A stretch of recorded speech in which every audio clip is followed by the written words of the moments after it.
Well, look who's here. Come on in and make yourself at home. I'm so glad you stopped by the Heritage Museum today to visit with us. I'm Josephin Gramger, and I'm tickled pink to be the one to get to tell you about the oil boom in Conroe's history. Now, I lived in Grangerland, just east of the Conroe, down the road a bit, and I still get excited when I think about all the wonderful things that happened after the discovery of oil in the Conroe area, especially since my family, the Grangers, got to live that experience. Now, in 1931, Conroe was in the depths of the Great Depression, just like the rest of the nation. Oh, the timber industry, which had been the main source of income for the area, had just about died down, and the sawmills had been forced to close down, and a return to agriculture as the main source of income had happened. But that was all going to change in the blink of an eye, because Mr. George Strake had an idea that there was oil under the ground out there in the Grangerland area. And so he drilled his first well, and boom! Everything changed in the blink of an eye. Well, you probably won't believe it, but the population of Conroe mushroomed from 3,000 people to 15,000 in just 3 weeks. I know it's hard to believe, isn't it? Well, then came the landmen. They all flooded in to sign up and take care of the mineral rights of the people, the property owners, and then came the roughnecks, a flood of people looking for jobs.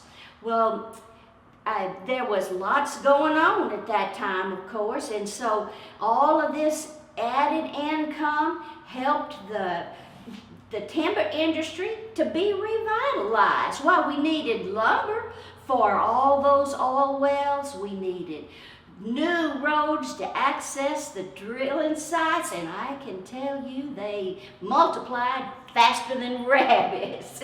Well, lots of the men brought their families with them, and that meant we needed schools and all kinds of accommodations for the new people in the area. Well, that added income helped the city fathers do some planning and provide for all the needs of the people. Well, it made a better way of life for all the citizens in Montgomery County. We were able to build new roads, we were able to build new schools to accommodate all the children, teach them the way they needed to be taught, and we also had a hospital, so the whole way of life for the area improved as a result of all that activity out in the oil field.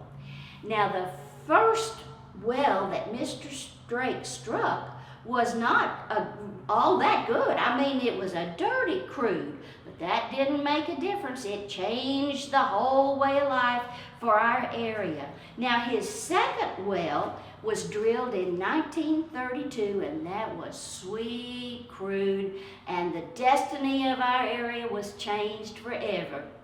Well, my family saw that there was a great need for accommodations for these people who were coming in to work in the oil fields. So my husband and his brothers, the family members, they got together and they built the first bunkhouse in the area to provide room and board for the workers. It was a big 2-story wooden structure, and it helped immensely. Now, you know, my family eventually built 31 cabins to accommodate all the families that were rushing in to find work in the oil field. And we also donated land for a post office and other amenities. So things were improving right along. And you know, many of the families took advantage of the opportunity to make a little extra money by putting all their kiddos in one bedroom so they could sleep together and rent out their extra rooms to those eager roughnecks. Now, I've been told that Those who did not have a chance to get indoor accommodations, they had to sleep in their trucks or under the bridges or maybe in a tent. Times were still hard. And sometimes all the men would congregate at night down around the courthouse square to catch up on the events of the day and play little cards or maybe dominoes, and I don't know, but I imagine there was a little beer drinking going on, just saying now. And it was considered very unladylike for a respectable woman to be seen downtown after dark. Well, I can tell you, I would not be caught dead down there after sundown. No, sirree. Now, during this exciting times, there were several firsts in our little oil field, which was growing mighty big. Well, up until that time, there had not been a regulation in the oil industry for how close the wells could be to one another. But for the first time in the Conroe field, oil wells had to be on a site no smaller than 20 acres. That was a first. And then another first for the area was the fact that underneath the ground, the natural gas pressure was so high that often when the well was tapped and the oil reached, the whole thing exploded. Well, of course, that was dangerous.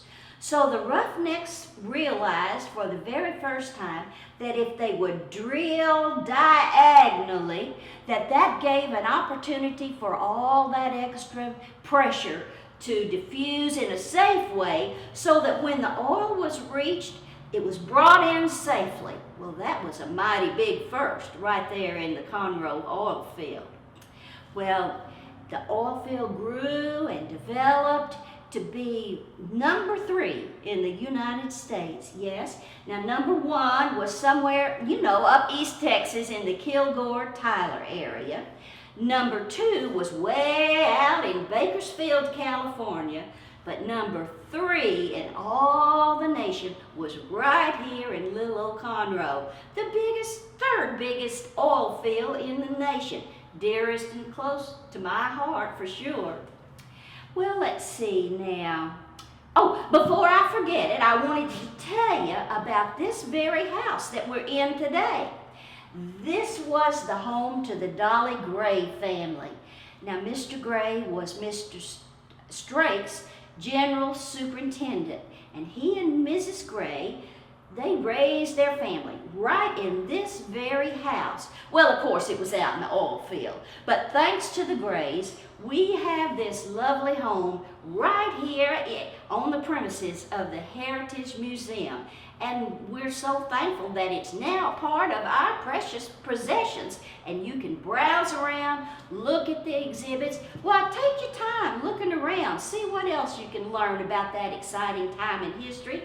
We want you to do that. We want you to tell your friends and family all about this so they can come by and see the Heritage Museum for themselves. Now, you'll excuse me, I got to get back to my cooking because my supper's not going to get ready in time if I don't get started. You just remember to come back real soon to see us. You hear?